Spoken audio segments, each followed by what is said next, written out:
there's two different ways that you want to view life insurance. One is through the lens of pure protection, meaning I am trying to protect against loss of income, protect against paying off debt, things of that nature. When you view life insurance through the lens of protection only, it's an expense, no different than any other insurance, and you want to buy the most death benefit you can for the least amount of money you can get away with.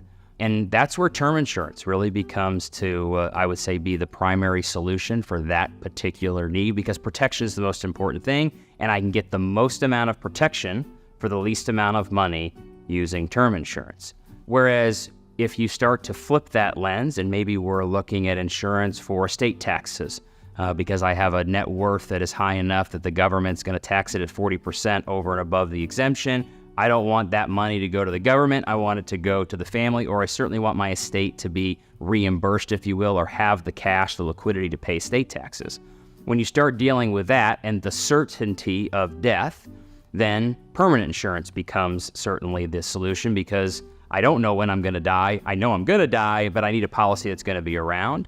You also can view insurance, and we do, as an asset class, permanent insurance as an asset class. And this is where we want to take advantage of the cash value and the inherent aspects inside life insurance, cash value inside it, where the death benefit is really secondary. It's the cash value that's the primary point, and that's because it's very predictable in growth. It grows tax deferred, similar to like an IRA, only I have accessibility of it today. I don't have to wait till I'm 59 and a half. There's even some liquidity advantages to it.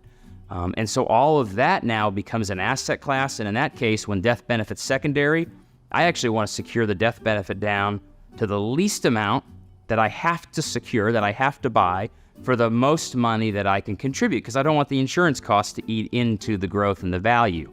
When you view it through that lens, the only way to do that is through a permanent policy. So there are lots of different types of permanent policies. And just like anything, not all things are created equal. So there's whole life. That's typically where you've got just a standard interest rate, and the growth in that is paid by the company, typically return of profit. It's dividend whole life or participating whole life.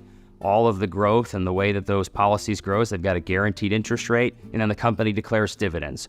And as a mutual company, the policyholder is an owner of the insurance company. So you therefore get a percentage of the profits. That's in the form of dividend. You have universal life. Universal life has a crediting rate associated with it. The insurance company declares, typically they've got a guaranteed and a current rate. So they got a guarantee that's much lower, that's in the policy, and then they got a current rate that gets declared every single solitary year.